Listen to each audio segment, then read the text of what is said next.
ലോകം ഇന്ന് വലിയ മാറ്റങ്ങളിലൂടെയാണ് കടന്നുപോകുന്നത്. ഒരു വശത്ത് രാജ്യാന്തര സാമ്പത്തിക രംഗത്ത് ഡോളറിനെ വെല്ലുവിളിച്ച് പുതിയ പെട്രോ നാണയങ്ങൾ കരുത്താർജിക്കുമ്പോൾ, മറുവശത്ത് പശ്ചിമേഷ്യയിലെ രാഷ്ട്രീയ തന്ത്രങ്ങളും ചാരക്കണ്ണുകളും പുതിയ യുദ്ധമുഖങ്ങൾ തുറക്കുകയാണ്. എണ്ണയുടെ വിലയും രാജ്യങ്ങൾ തമ്മിലുള്ള രഹസ്യ നീക്കങ്ങളും നമ്മുടെ സാമ്പത്തിക ഭൂപടത്തെ മാറ്റി വരയ്ക്കുമ്പോൾ തന്നെ ചില വ്യക്തിപരമായ വീഴ്ചകൾ നമ്മുടെ രാജ്യത്തിന്റെ പ്രതിച്ഛായയെ വിദേശങ്ങളിൽ എങ്ങനെയൊക്കെ ബാധിക്കുന്നു എന്നതും ഗൗരവകരമായ ചർച്ചയാകുന്നുണ്ട്. ചുരുക്കത്തിൽ അധികാരവും പണവും ചാരതന്ത്രങ്ങളും ഇഴചേർന്ന ഒരു വമ്പൻ ത്രില്ലർ സിനിമ പോലെയാണ് ആഗോള രാഷ്ട്രീയത്തിന്റെ ഇന്നത്തെ പോക്ക്. പരിശോധിക്കാം. വെൽക്കം ടു ലൂക്ക.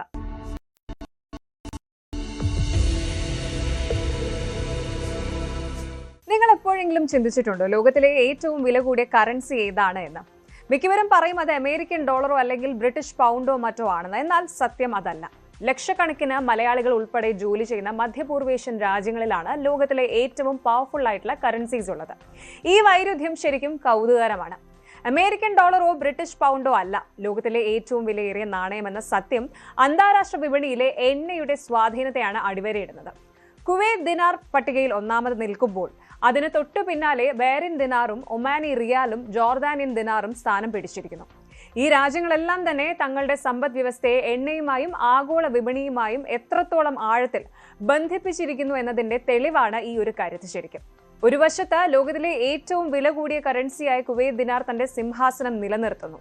മറുവശത്ത് പ്രകൃതി വിഭവങ്ങളാൽ സമ്പന്നമായ ഇറാൻ ഒരു വൻ സാമ്പത്തിക തകർച്ചയെ നേരിടുകയാണ്. ഹോർമുസ് കടലിടുക്കിലെ സ്തംഭനവും ഇറാനിയൻ യുദ്ധത്തിന്റെ ഭീതിയും ബ്രിക്സ് രാജ്യങ്ങളുടെ നീക്കങ്ങളും ചേർന്ന് ആഗോള സാമ്പത്തിക ഭൂപടം മാറ്റി വരയ്ക്കുകയാണ്. വെറും അക്കങ്ങൾ മാത്രമല്ല കറൻസി മൂല്യം എന്ന് തെളിയിക്കപ്പെടുന്ന ഒരു കാലഘട്ടത്തിലൂടെയാണ് നമ്മൾ കടന്നു പോകുന്നത്. ശരിക്കും ആദ്യം നമുക്ക് നോക്കാം എന്തുകൊണ്ട് കുവൈറ്റ് ദിനാർ കിങ് ആകുന്നുവെന്ന്. ആഗോള സമ്പദ് വ്യവസ്ഥയെ ഒരു മെഷീനായി കണ്ടാൽ അതിന്റെ എൻജിൻ ഓയിലാണ്.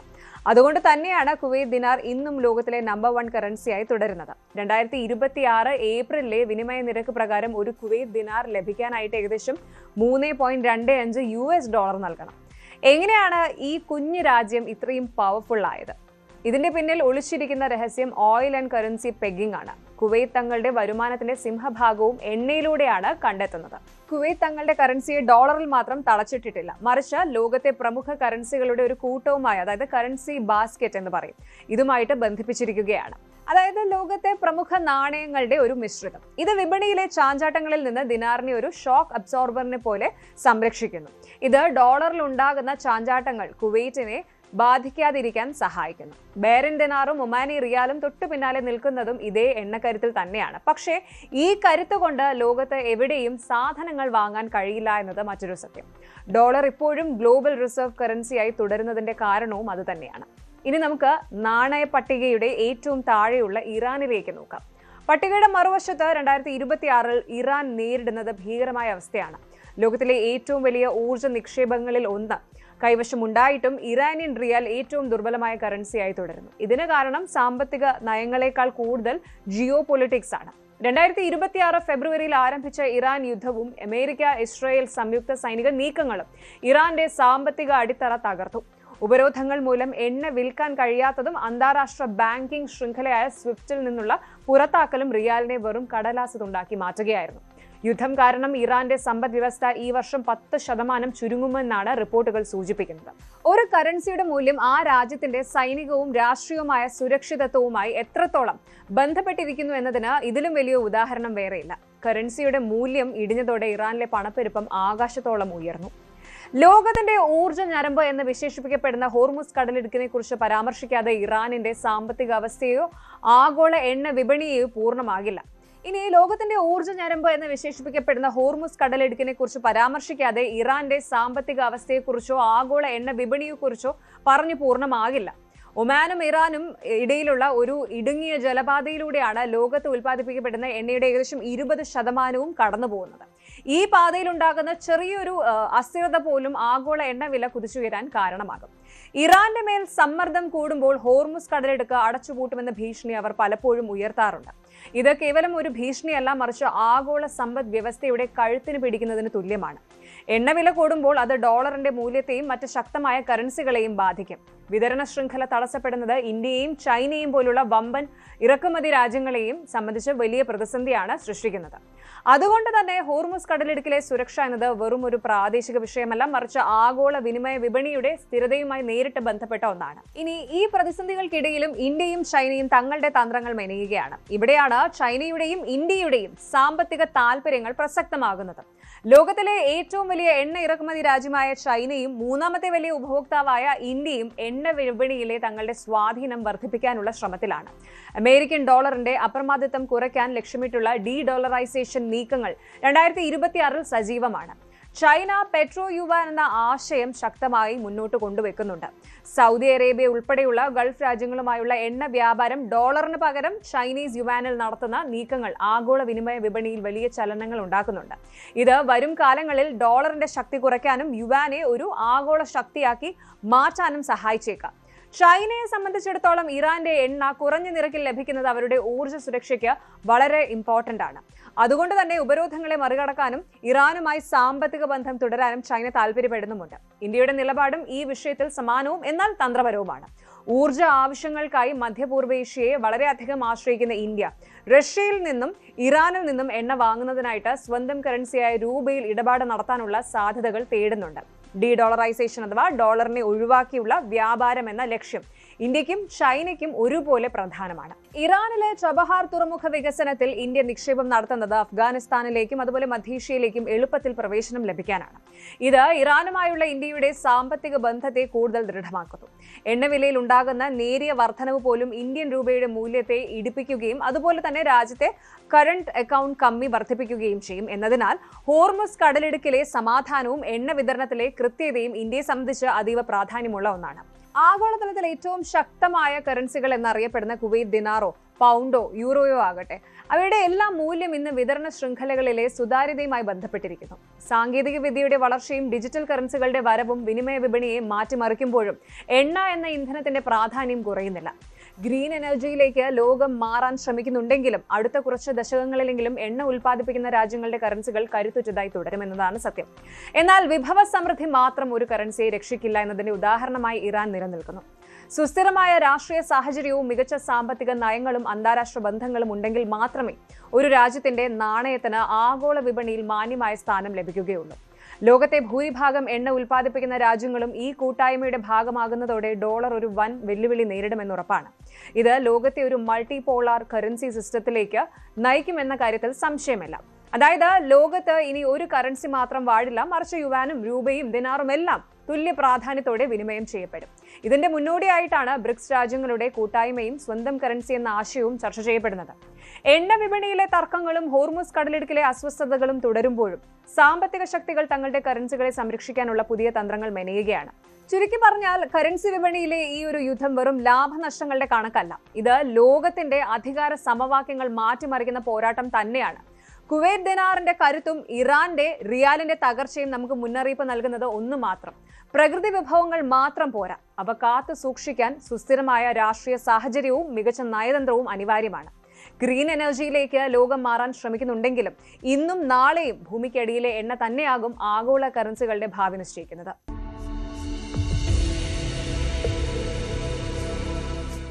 ലോകത്തിന്റെ പവർ ഹൗസ് എന്നറിയപ്പെടുന്ന പശ്ചിമേഷ്യ ഇപ്പോൾ ഒരു ടൈം ബോംബിന് മുകളിലാണ് എന്ന് പറയണം. ഇത് കേവലം അതിർത്തികൾക്ക് വേണ്ടിയുള്ള പോരാട്ടമല്ല, മറിച്ച് 2026 പുതിയൊരു ലോകക്രമം ആര് എഴുതി ചേർക്കും എന്നതിന്റെ ബലപരീക്ഷണമാണ്. ഒരു വശത്ത് ഡൊണാൾഡ് ട്രംപിന്റെ പ്രവചനാതീതമായ ട്രംപ് കാർഡുകൾ, മറുവശത്ത് ഇറാനിലെ ആഭ്യന്തര വിള്ളലുകൾ. ഈ പുകമറയ്ക്കുള്ളിൽ എണ്ണ വിപണി മുതൽ നിങ്ങളുടെ ഫോണിലെ ക്രിപ്റ്റോ ആപ്പുകൾ വരെ ആടിയുലയുകയാണ്. ഗൾഫ് നാടുകളിൽ വീശുന്ന ഈ ചൂടൻ കാറ്റിന്റെ വേഗതയും ആഘാതവും നമുക്കൊന്ന് പരിശോധിക്കാം. കേവലം ഒരു യുദ്ധഭീഷണിക്കപ്പുറം സാമ്പത്തികവും നയതന്ത്രപരവുമായ വൻ ശക്തികളുടെ കരുനീക്കങ്ങൾ എങ്ങനെയാണ് സാധാരണക്കാരന്റെ പോക്കറ്റിനെ പോലും ബാധിക്കുന്നതെന്ന് ഈ ഒരു സാഹചര്യം വ്യക്തമാക്കുകയാണ്. സമാധാനത്തിനായുള്ള വെടിനിർത്തൽ ചർച്ചകൾ ഒരു വശത്ത് നടക്കുമ്പോഴും മറുവശത്ത് സൈനികമായ പിടിമുറുക്കലുകളും സൈബർ ചതിക്കുഴികളും വർദ്ധിച്ചു വരുന്നത് ആശങ്കാജനകമായ അന്തരീക്ഷമാണ് പടുത്തുയർത്തുന്നത്. അമേരിക്കൻ പ്രസിഡന്റ് ഡൊണാൾഡ് ട്രംപ് തന്റെ ട്രൂത്ത് സോഷ്യൽ പ്ലാറ്റ്ഫോമിൽ നടത്തിയ ഒരു പ്രഖ്യാപനമാണ് ഇപ്പോൾ ലോകമെങ്ങും ചർച്ച. ഇറാന്റെ ഊർജ്ജ കേന്ദ്രങ്ങളിൽ നടത്താനിരുന്ന സൈനിക ആക്രമണം അദ്ദേഹം താൽക്കാലികമായി നീട്ടിവെച്ചിരിക്കുന്നു. അതും പാകിസ്ഥാന്റെ അഭ്യർത്ഥന പ്രകാരം എന്നതായിരുന്നു ട്രംപിന്റെ ആ സന്ദേശം. ഇവിടെ ശ്രദ്ധേയമായ കാര്യം ഇതുതന്നെയാണ്. പാകിസ്ഥാൻ പ്രധാനമന്ത്രി ഷെഹബാസ് ഷെരീഫും സൈനിക മേധാവി ജനറൽ അസീം മുനീറും വ്യക്തിപരമായി ആവശ്യപ്പെട്ടതനുസരിച്ചാണ് ഈ തീരുമാനമെന്നാണ് ട്രംപ് എടുത്തു പറഞ്ഞിരിക്കുന്നത്. ഇറാൻ നിലവിൽ വലിയ ആഘാതങ്ങൾ ഏറ്റിട്ടുണ്ട് എന്നും ഒരു കൃത്യമായ ഡീലിലെത്താൻ അവർക്ക് കൂടുതൽ സമയം ആവശ്യമാണെന്നാണ് വൈറ്റ് ഹൌസിന്റെ നിലപാട്. എന്നാൽ ഈ പ്രഖ്യാപനത്തിന് പിന്നിൽ ട്രംപിന്റെ പതിവ് തന്ത്രപരമായ നീക്കങ്ങളുണ്ടെന്ന് രാഷ്ട്രീയ നിരീക്ഷകർ കരുതുന്നു. ഉപരോധങ്ങളിലൂടെയും സൈനിക സമ്മർദ്ദത്തിലൂടെയും ഇറാനെ പൂർണ്ണമായും തളർത്തുക എന്ന ലക്ഷ്യമാണ് ഇതിന് പിന്നിലെന്ന് സംശയിക്കേണ്ടിയിരിക്കുന്നു. അതെ, ഇതിലൊരു ട്വിസ്റ്റ് ഉണ്ട്. ട്രംപ് വെടിനിർത്തൽ നീട്ടിയെങ്കിലും ഹോർമുസ് കടലിടുക്കിലെ ഉപരോധങ്ങൾ ഒന്നും പിൻവലിക്കാൻ തയ്യാറായിട്ടില്ല. ഇതിനെയാണ് ഇറാൻ പച്ചയായ തട്ടിപ്പ് എന്ന് വിളിക്കുന്നത്. Iran parliament speaker Mohammad Baqir ഗാലിബാഫിന്റെ ഉപദേശകൻ മെഹദി മൊഹമ്മദി ഇതിനെതിരെ കടുത്ത ഭാഷയിലാണ് പ്രതികരിച്ചത്. ഒരു വശത്ത് ഞങ്ങളുടെ കഴുത്തിന് പിടിച്ച് ഞെരിക്കുകയും മറുവശത്ത് ശ്വാസം വിടാൻ സമയം തരുന്നു എന്ന് പറയുകയും ചെയ്യുന്നത് ഇരട്ടത്താപ്പാണ്. ഇങ്ങനെയാണ് സ്പീക്കർ പറഞ്ഞത്. കടൽ മാർഗമുള്ള ഉപരോധം തുടരുകയും അത് യുദ്ധമല്ലെന്ന് വാദിക്കുകയും ചെയ്യുന്നത് ഇരട്ടത്താപ്പാണ് എന്നാണ് ഇറാൻ ആരോപിക്കുന്നത്. വെടിനിർത്തൽ എന്ന പേരിൽ സമയം നീട്ടി നൽകുന്നത് ഇറാനെ അപ്രതീക്ഷിതമായി ആക്രമിക്കാനുള്ള അമേരിക്കയുടെ സൈനിക തന്ത്രത്തിന്റെ ഭാഗമാണ് എന്ന് അവർ വിശ്വസിക്കുന്നുണ്ട്. ഇതിനെതിരെ സൈനികമായി തന്നെ തിരിച്ചടി നൽകുമെന്ന് കടുത്ത നിലപാടിലാണ് ഇറാനിലെ സൈനിക നേതൃത്വം. ഹോർമുസ് കടലിടുക്കിലെ ഉപരോധം തുടരുന്ന സാഹചര്യത്തിൽ അമേരിക്കൻ സൈന്യവും ഇറാൻ സൈന്യവും മുഖാമുഖം നിൽക്കുന്ന അവസ്ഥയാണ് നിലവിലുള്ളത്. ഇറാന്റെ ആഭ്യന്തര രാഷ്ട്രീയത്തിൽ വലിയൊരു അധികാരമാറ്റം നടക്കുന്നുവെന്ന സൂചനകളാണ് ഇപ്പോൾ പുറത്തുവരുന്നത്. പ്രസിഡന്റ് മസൂദ് പെസഷ്കിയാൻ കേവലം ഒരു പാവമായി മാറിയെന്നും ഭരണകൂടത്തിന്റെ നിയന്ത്രണം പൂർണ്ണമായും Islamic revolutionary guard corps IRGC ഏറ്റെടുത്തു എന്നുമാണ് റിപ്പോർട്ടുകൾ. സാധാരണഗതിയിൽ തിരഞ്ഞെടുക്കപ്പെട്ട സർക്കാരിന് ലഭിക്കേണ്ട അധികാരങ്ങൾ പോലും ഇപ്പോൾ സൈനിക നേതൃത്വത്തിന്റെ കയ്യിലാണ്. പുതിയ ഇന്റലിജൻസ് മന്ത്രിയെ നിയമിക്കാനുള്ള പ്രസിഡന്റിന്റെ നീക്കം IRGC തടഞ്ഞത് ഇതിന് ഉദാഹരണമായി ചൂണ്ടിക്കാണിക്കപ്പെടുന്നു. ഹുസൈൻ ഖാൻ ഉൾപ്പെടെയുള്ള മിതവാദികളായ നേതാക്കളെ മാറ്റി നിർത്തി തങ്ങളുടെ വിശ്വസ്തരെ പ്രധാന പദവികളിൽ അവരോധിക്കാനാണ് സൈനിക മേധാവി അഹമ്മദ് വഹീദിയുടെ ശ്രമം. ഈ ആഭ്യന്തര ഭിന്നത ഇറാന്റെ വിദേശ നയങ്ങളെയും പ്രതിരോധ തന്ത്രങ്ങളെയും കാര്യമായി ബാധിക്കുന്നുണ്ട്. സാമ്പത്തിക രംഗത്തും ഈ തർക്കങ്ങൾ വലിയ പ്രത്യാഘാതങ്ങൾ സൃഷ്ടിക്കുന്നു. ഹോർമുസ് കടലിടുക്ക് അടഞ്ഞുകിടക്കുന്നത് ആഗോള എണ്ണ വ്യാപാരത്തെ ബാധിക്കുമെന്ന ഭീതി നിലനിൽക്കുന്നുണ്ടെങ്കിലും എണ്ണവിലയിൽ വൻ ഇടിവാണ് രേഖപ്പെടുത്തിയത്. വിതരണ ശൃംഖലയിലെ തടസ്സങ്ങൾ വില വർദ്ധിപ്പിക്കേണ്ടതായിരുന്നുവെങ്കിലും ആഗോളതലത്തിൽ എണ്ണയുടെ ആവശ്യം കുറഞ്ഞതും അമേരിക്കൻ വിപണിയിലെ മാറ്റങ്ങളും വില താഴേക്ക് വരാൻ കാരണമായി. അതേസമയം സ്വർണ്ണവിലയിലും ഓഹരി വിപണിയിലും ഉണർവ് പ്രകടമാണ്. അസ്ഥിരമായ രാഷ്ട്രീയ സാഹചര്യങ്ങളിൽ നിക്ഷേപകൻ സുരക്ഷിത താവളമായി സ്വർണ്ണത്തെ കാണുന്നതുമാണ് ഇതിന് കാരണം. ശരിക്കും ഓഹരി വിപണിയിലാകട്ടെ യുദ്ധഭീതി ഒഴിഞ്ഞെന്ന പ്രതീക്ഷയിൽ വൻതോതിലുള്ള നിക്ഷേപം നടക്കുന്നുണ്ട്. വിപണിയുടെ ഈ വിചിത്രമായ പ്രതികരണം വരാനിരിക്കുന്ന വലിയ മാറ്റങ്ങളുടെ സൂചനയാകാം. ഇനി യുദ്ധം തകർത്ത വ്യാപാര പാതകളിൽ ഇപ്പോൾ പുതിയ തരം തട്ടിപ്പുകൾ തലപൊക്കിയിരിക്കുകയാണ്. ഹോർമുസ് കടലിടുക്കിലൂടെ കപ്പലുകൾക്ക് സുരക്ഷിതമായി കടന്നു പോകാൻ വഴിയൊരുക്കാമെന്ന് വാഗ്ദാനം ചെയ്ത് ക്രിപ്റ്റോ കറൻസി തട്ടിയെടുക്കുന്ന സംഘങ്ങൾ സജീവമായിരിക്കുന്നു. പല പ്രമുഖ കപ്പൽ കമ്പനികളും ഈ ചതിക്കുഴിയിൽ വീണതായി ഗ്രീക്ക് മാരിടൈം റിസ്ക് മാനേജ്മെന്റ് സ്ഥാപനമായ മാരിസ്കസ് റിപ്പോർട്ട് ചെയ്യുന്നുണ്ട്. കപ്പലുകൾ സുരക്ഷിതമായി ലക്ഷ്യസ്ഥാനത്ത് എത്തിക്കാമെന്ന് ഉറപ്പു നൽകി വലിയ തുകകൾ കൈപ്പറ്റിയ ശേഷം ഈ ഏജന്റുകൾ അപ്രത്യക്ഷിതരാവുകയാണ്. യുദ്ധ സാഹചര്യത്തിൽ നിയമ സംവിധാനങ്ങൾ ദുർബലമാകുന്ന അവസരം മുതലെടുത്താണ് ഇത്തരത്തിലുള്ള സൈബർ കുറ്റകൃത്യങ്ങൾ അരങ്ങേറുന്നത്. ഇത് അന്താരാഷ്ട്ര ചരക്ക് നീക്കത്തെ കൂടുതൽ സങ്കീർണമാക്കുന്നു. ഇറാൻ അമേരിക്ക തർക്കത്തിൽ പാകിസ്ഥാൻ വഹിക്കുന്ന ഇടനിലക്കാരന്റെ റോള് അതീവ കൗതുകരമാണ്. ശരിക്കും സാമ്പത്തികമായി തകർന്നു നിൽക്കുന്ന ഈ പാകിസ്ഥാന് അമേരിക്കയുമായുള്ള ബന്ധം മെച്ചപ്പെടുത്തേണ്ടത് അത്യാവശ്യമാണ്. അതോടൊപ്പം അയൽരാജ്യമായ ഇറാനുമായി സുഗമമായ ബന്ധം പുലർത്താനും അവർ ആഗ്രഹിക്കുന്നു. എന്നാൽ അമേരിക്കയുടെ താൽപര്യങ്ങൾ സംരക്ഷിക്കാനാണോ അതോ സമാധാന ശ്രമങ്ങൾക്കാണോ പാകിസ്ഥാൻ മുൻതൂക്കം നൽകുന്നതെന്ന കാര്യത്തിൽ ഇപ്പോഴും അവ്യക്തതയുണ്ട്. ഡൊണാൾഡ് ട്രംപിന് നന്ദി പറഞ്ഞുകൊണ്ടുള്ള ഷെഹബാസ് ഷെരീഫിന്റെ പ്രതികരണം അമേരിക്കൻ ചേരിയോടുള്ള പാകിസ്ഥാന്റെ ആഭിമുഖ്യം വ്യക്തമാക്കുന്നു. ഇത് ഇറാന് പാകിസ്ഥാനോടുള്ള വിശ്വാസത്തിൽ വിള്ളലുണ്ടാക്കാൻ സാധ്യതയുണ്ട്. പശ്ചിമേഷ്യയിലെ ഈ അധികാര വടംവലികൾ കേവലം അതിർത്തി തർക്കങ്ങൾ മാത്രമല്ല, മറിച്ച് വൻ ശക്തികളുടെ ആധിപത്യത്തിനായിട്ടുള്ള പോരാട്ടമാണ്. ഇറാന്റെ ഉള്ളിലെ സൈനികാധിപത്യവും അതുപോലെ പുറത്തെ നയതന്ത്ര സമ്മർദ്ദങ്ങളും ആ രാജ്യത്തെ വലിയൊരു പ്രതിസന്ധിയിലേക്കാണ് നയിക്കുന്നത്. പെസഷ്കിയാൻ എന്ന പ്രസിഡന്റിന് സൈന്യത്തെ നിയന്ത്രിക്കാൻ കഴിയാതിരിക്കുന്നത് ഇറാനിൽ ഒരു വലിയ ആഭ്യന്തര വിപ്ലവത്തിനോ അല്ലെങ്കിൽ സമ്പൂർണ്ണ സൈനിക ഭരണത്തിനോ വഴിവെച്ചേക്കാം. അന്താരാഷ്ട്ര സമൂഹം ജാഗ്രതയോടെ വീക്ഷിക്കുന്ന ഈ നീക്കങ്ങൾ ആഗോള സമാധാനത്തെ എങ്ങനെ ബാധിക്കുമെന്നത് വരും ദിവസങ്ങളിലെ ചർച്ചാ വിഷയമാകും. എണ്ണവിലയിലെ ഇടിവും വിപണിയുടെ കുതിപ്പും താൽക്കാലികമാണോ അതോ സുസ്ഥിരമായ മാറ്റമാണോ എന്ന് ഉറപ്പിച്ചു പറയാനും കഴിയില്ല. എന്തായാലും പശ്ചിമേഷ്യയിലെ പുതിയ രാഷ്ട്രീയ കാലാവസ്ഥ ലോകക്രമത്തിൽ വലിയ മാറ്റങ്ങൾ വരുത്തുമെന്ന് ഉറപ്പാണ്. പശ്ചിമേഷ്യയിലെ സമവാക്യങ്ങൾ ഓരോ നിമിഷവും മാറിക്കൊണ്ടിരിക്കുകയാണ്. ട്രംപിന്റെ പുതിയ ചാണക്യ തന്ത്രങ്ങൾ ഇറാനെ ചർച്ചാമേശയിലേക്ക് എത്തിക്കുമോ അതോ അവരെ കൂടുതൽ പ്രകോപിപ്പിക്കുമോ എന്ന് കണ്ടറിയണം. ഇറാന്റെ ഉള്ളിലെ അധികാര തർക്കം ആ രാജ്യത്തെ ഒരു തകർച്ചയിലേക്കാണോ നയിക്കുന്നത് എന്ന ചോദ്യവും പ്രസക്തമാണ്. എന്തായാലും വരും ദിവസങ്ങൾ ആഗോള രാഷ്ട്രീയത്തിൽ അതീവ നിർണായകമായിരിക്കും. വിപണികളിലെ മാറ്റങ്ങളും നയതന്ത്ര നീക്കങ്ങളും നമ്മളെ ഓരോരുത്തരെയും ബാധിക്കുമെന്ന് ഉറപ്പാണ്.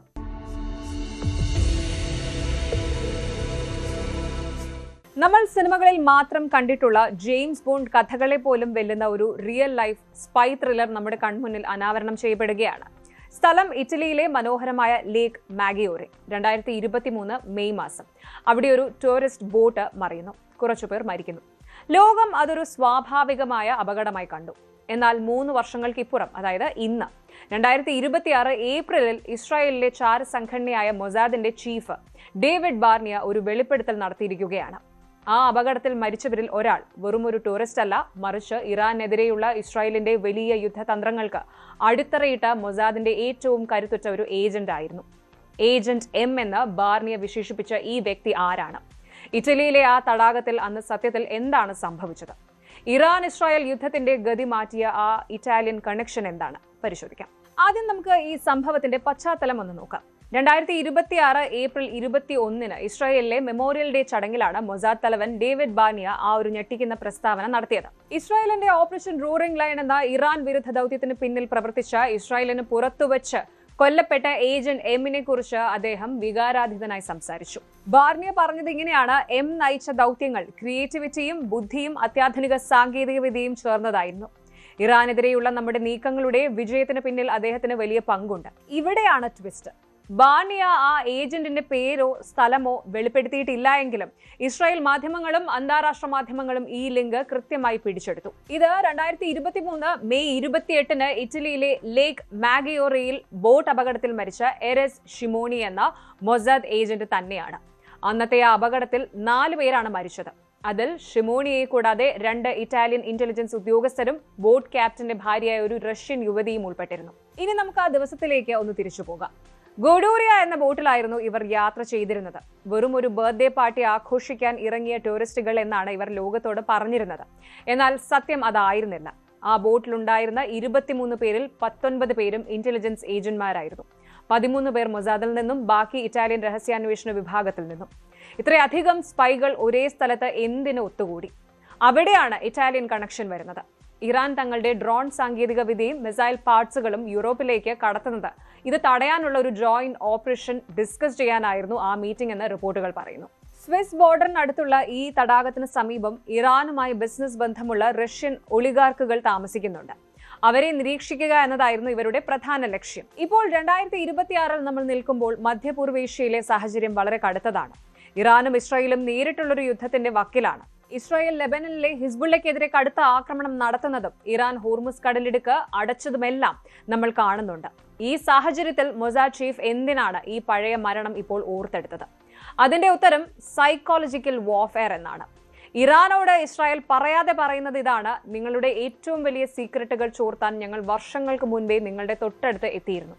ഞങ്ങളുടെ ഏജന്റുമാർ ജീവൻ നൽകിയും ആ ദൗത്യം പൂർത്തിയാക്കിയിട്ടുണ്ട്. പലസ്തീൻ ക്രോണിക്കൽ നൽകുന്ന റിപ്പോർട്ടുകൾ പ്രകാരം ഇസ്രായേലിനുള്ളിൽ തന്നെ ഇറാൻ സ്വാധീനമുള്ള ചാരന്മാരെ പിടികൂടുന്ന വാർത്തകൾ പുറത്തുവരുന്നുണ്ട്. സ്വന്തം ഏജന്റുമാരുടെ വീരഗാഥകൾ പുറത്തുവിട്ടുകൊണ്ട് മൊസാദ് തങ്ങളുടെ പ്രതിച്ഛായ വീണ്ടെടുക്കാൻ ശ്രമിക്കുകയാണ്. ഇറ്റാലിയൻ മാധ്യമമായ എൽ മെസാഗറോ ഒരു പുതിയ തിയറി ഇപ്പോൾ മുന്നോട്ട് വയ്ക്കുന്നുണ്ട്. ആ ബോട്ട് മറിഞ്ഞത് വെറും ഒരു പ്രകൃതിക്ഷോഭം മൂലമാണോ, അതോ അതിന് പിന്നിൽ ഇറാൻ ഇന്റലിജൻസ് ഉണ്ടായിരുന്നു? ബാർണിയയുടെ വാക്കുകൾ ആ സംശയം ബലപ്പെടുത്തുന്നുമുണ്ട്. ആ ചെറിയ കാറ്റിൽ അത്രയും വലിയൊരു ബോട്ട് എങ്ങനെ പെട്ടെന്ന് മറിഞ്ഞു എന്നത് ഇന്നും ദുരൂഹമാണ്. അപകടം നടന്ന ഉടനെ തന്നെ രക്ഷപ്പെട്ട ഇസ്രായേൽ ഏജന്റുമാരെ ഒരു പ്രത്യേക വിമാനത്തിൽ ഇസ്രായേലിലേക്ക് കടത്തിക്കൊണ്ടുപോയി. ഹോസ്പിറ്റൽ റെക്കോർഡുകൾ പോലും അവിടെ ബാക്കി വെച്ചില്ല. ഇറ്റാലിയൻ ഏജന്റുമാരും അവിടെ നിന്ന് പെട്ടെന്ന് അപ്രത്യക്ഷരായി. ഈ ക്ലീനപ്പ് ഓപ്പറേഷൻ തന്നെ അതൊരു അതീവ രഹസ്യ ദൗത്യമായിരുന്നു എന്നതിന് തെളിവാണ്. ഇറാൻ ഫയലിൽ കൊല്ലപ്പെട്ട ഈ ഏജന്റിന് എന്തായിരുന്നു റൂൾ? റിപ്പോർട്ടുകൾ പ്രകാരം ഇറാന്റെ ആയുധ വ്യാപാര ശൃംഖലയെ തകർക്കുന്നതിൽ ഏജന്റ് എം വലിയ വിജയം നേടിയിരുന്നു. ഇറാനിലെ മിലിറ്ററി സൈറ്റുകളുടെ രഹസ്യ വിവരങ്ങൾ ശേഖരിക്കുന്നതിലും അദ്ദേഹം പ്രധാനിയായിരുന്നു. അദ്ദേഹത്തിന്റെ മരണശേഷവും ആ വിവരങ്ങൾ ഉപയോഗിച്ചിട്ടാണ് ഇസ്രായേൽ ഇപ്പോൾ ഓപ്പറേഷൻ റോറിംഗ് ലൈൻ തുടരുന്നത്. ഇറ്റാലിയൻ ഗവൺമെന്റ് ഇപ്പോൾ ഇസ്രായേലുമായുള്ള ചില പ്രതിരോധ കരാറുകൾ സസ്പെൻഡ് ചെയ്ത വാർത്തയും ഇപ്പോൾ പുറത്തു വരുന്നുണ്ട്.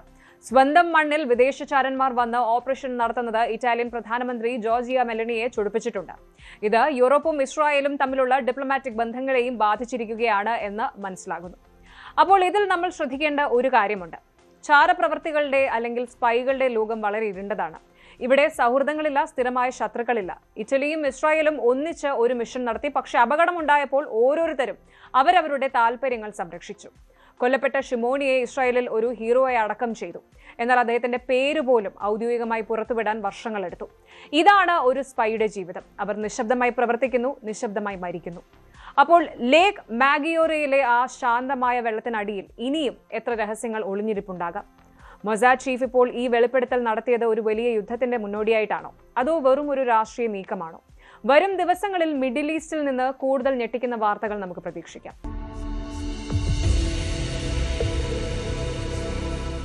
നമ്മൾ എല്ലാവർക്കും എന്നും പ്രിയപ്പെട്ട ഒന്നാണ് യാത്രകൾ എന്ന് പറയുന്നത്. അതിപ്പോൾ മൂന്നാർ ആയാലും ലണ്ടൻ ആയാലും ബാലി ആയാലും ഒക്കെ ഒന്നാണ്.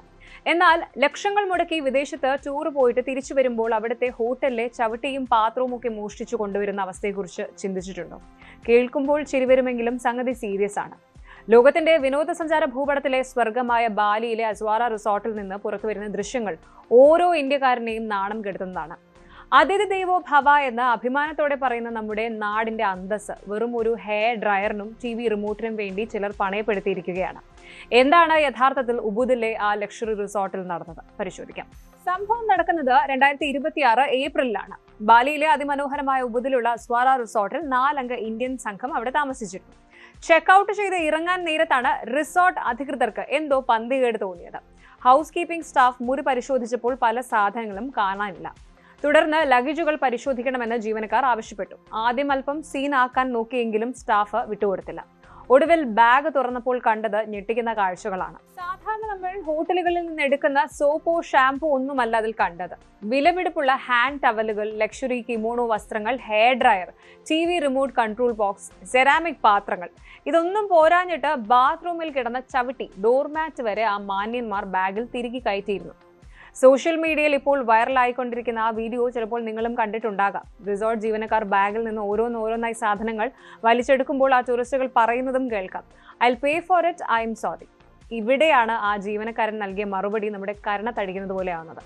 അദ്ദേഹം പറയുന്നത് ഇതാണ്: "I know you have a lot of money, but this is no respect." അതായത് സുഹൃത്തുക്കളെ, പണമുണ്ടാകാം, വലിയ ബിസിനസ്സുകാരനാകാം, പക്ഷേ സംസ്കാരം എന്നത് കടയിൽ നിന്ന് വാങ്ങാൻ കിട്ടുന്ന ഒന്നല്ല. പണം നൽകി ഒരു മുറി ബുക്ക് ചെയ്യുമ്പോൾ ആ റിസോർട്ട് തന്നെ നമ്മുടേതാണ് എന്ന എൻടൈറ്റിൽമെന്റ് മെന്റാലിറ്റിയാണ് ഇത്തരക്കാരെ കൊണ്ട് ഇങ്ങനെയൊക്കെ ചെയ്യിപ്പിക്കുന്നത്. ഇത് ആദ്യത്തെ സംഭവമാണെന്ന് വിചാരിക്കേണ്ട. 2019 ഇതേ ബാലിയിൽ റോയൽ പൂർണിമ റിസോർട്ടിൽ ഒരു ഇന്ത്യൻ കുടുംബം നടത്തിയ കൈക്കലാക്കൽ നാടകവും വലിയ വാർത്തയായിരുന്നു. അന്ന് കണ്ണാടികളും സോപ്പ് ഡിസ്പെൻസറുകളും വരെയാണ് അവർ കടത്താൻ ശ്രമിച്ചത്. ഇത്തരം ഓരോ സംഭവങ്ങളും വിദേശ രാജ്യങ്ങളിൽ അന്തസ്സോടെ ജോലി ചെയ്യുന്ന ലക്ഷക്കണക്കിന് ഇന്ത്യക്കാരുടെ ആത്മാഭിമാനത്തെയാണ് മുറിവേൽപ്പിക്കുന്നത്. ഇന്ന് പല വിദേശ ഹോട്ടലുകളിലും ഇന്ത്യൻ പാസ്പോർട്ട് ഉള്ളവർ വരുമ്പോൾ സ്റ്റാഫ് കുറച്ചധികം ജാഗ്രത പാലിക്കുന്നുണ്ടെങ്കിൽ അതിന് ഉത്തരവാദികൾ ഇത്തരം കുബുദ്ധി കാട്ടുന്ന ടൂറിസ്റ്റുകളാണ്. പലർക്കും ഇപ്പോഴും കൺഫ്യൂഷൻ ഉണ്ട് ഹോട്ടലിൽ നിന്ന് എന്ത് കൊണ്ടുപോകാം എന്നതിനെ കുറിച്ചൊക്കെ. നമുക്ക് അതൊന്ന് ക്ലിയർ ചെയ്യാം.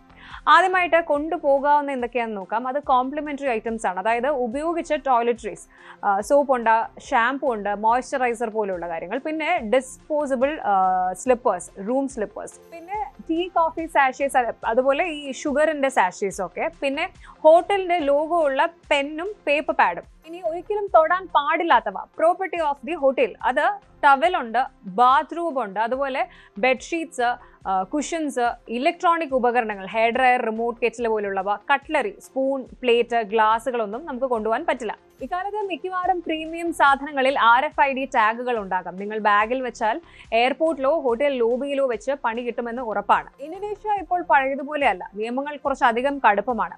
2024 മുതൽ വിനോദസഞ്ചാരികൾക്കായിട്ട് പ്രത്യേക പെരുമാറ്റച്ചട്ടങ്ങൾ, കോഡ് ഓഫ് കണ്ടക്ട് അവർ പുറത്തിറക്കിയിട്ടുണ്ട്. അസ്വാറ റിസോർട്ടിലെ ഈ വിദ്വാൻമാരെ ആ റിസോർട്ട് ഗ്രൂപ്പിൽ നിന്ന് ആജീവനാന്തം ബാൻ ചെയ്തു കഴിഞ്ഞു. ഇത് മാത്രമല്ല, കുറ്റം തെളിയിക്കപ്പെട്ടാൽ നാടുകടത്തൽ, ഡീപ്പോർട്ടേഷൻ, ബ്ലാക്ക് ലിസ്റ്റ് ചെയ്യൽ തുടങ്ങിയ നടപടികളും നേരിടേണ്ടി വരും. ഒരു വ്യക്തിയുടെ മര്യാദകേട് ആ രാജ്യത്തിന്റെ പാസ്പോർട്ട് ഇൻഡെക്സിനെ വരെ ബാധിക്കാം. വിസ ഫ്രീ എൻട്രി പോലുള്ള സൗകര്യങ്ങൾ നൽകുമ്പോൾ ഓരോ രാജ്യവും ആ പൗരന്മാരുടെ പൊതുവായ സ്വഭാവം കൂടി പരിഗണിക്കാറുണ്ട്. ഇനി എന്തുകൊണ്ടാണ് ലക്ഷങ്ങൾ ചെലവാക്കി യാത്ര ചെയ്യുന്നവർ ഇത്തരം ചില്ലറ മോഷണങ്ങൾ നടത്തുന്നത്? സൈക്കോളജിസ്റ്റുകൾ ഇതിനെ ഒരു തരം സുപ്പീരിയോറിറ്റി കോംപ്ലക്സ് ആയിട്ടാണ് കാണുന്നത്. ഞാൻ ഇത്രയും കാശ് കൊടുക്കുന്നതല്ലേ, അപ്പോൾ ഇത് എനിക്ക് എടുക്കാമെന്ന ചിന്ത. പക്ഷേ ഇവർ മറന്നു പോകുന്നത് ഒരു സ്മാർട്ട് ഫോൺ ഉണ്ടെങ്കിൽ ലോകത്തിന് മുന്നിൽ ഏത് മാനിന്റെയും മാസ്ക് അഴിഞ്ഞു വീഴാമെന്ന സത്യമാണ്. 2026 നിൽക്കുമ്പോൾ വിനോദസഞ്ചാരം എന്നത് വെറും കാഴ്ച കാണൽ മാത്രമല്ല, അതൊരു സാംസ്കാരിക വിനിമയമാണ്. റെസ്പോൺസിബിൾ ടൂറിസം എന്നത് ഇന്ന് ലോകം മുഴുവൻ ചർച്ച ചെയ്യുന്ന ഒന്നാണ്. പ്രകൃതിയോടും മനുഷ്യരോടും ബഹുമാനം കാണിക്കാത്ത ഒരാൾക്കും നല്ലൊരു സഞ്ചാരിയാകാൻ കഴിയില്ല.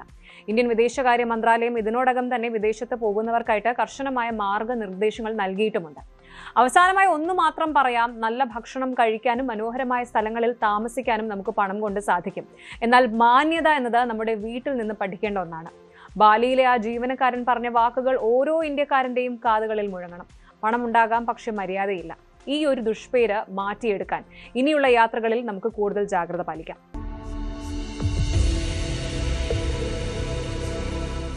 പ്രതിസന്ധികളും വെല്ലുവിളികളും എത്രയുണ്ടെങ്കിലും മാറ്റങ്ങളെ ഉൾക്കൊള്ളാനും അതിജീവിക്കാനുമുള്ള കരുത്ത് മനുഷ്യരാശിക്കുണ്ട്. സാമ്പത്തിക ലോകത്തെ പുതിയ പരീക്ഷണങ്ങളും നയതന്ത്ര നീക്കങ്ങളും അവസാനം സുസ്ഥിരമായ ഒരു ആഗോള ക്രമത്തിലേക്ക് നമ്മെ നയിക്കുമെന്ന് പ്രത്യാശിക്കാം. ഒപ്പം വിദേശ രാജ്യങ്ങളിൽ നമ്മുടെ മാന്യമായ പെരുമാറ്റത്തിലൂടെയും സംസ്കാരത്തിലൂടെയും ഭാരതത്തിന്റെ അഭിമാനം വാനോളം ഉയർത്താൻ ഓരോ പൗരനും പ്രതിജ്ഞാബദ്ധരാകാം. ലോകം മാറുകയാണ്, ആ മാറ്റം നന്മയിലേക്കാകട്ടെ. Good night.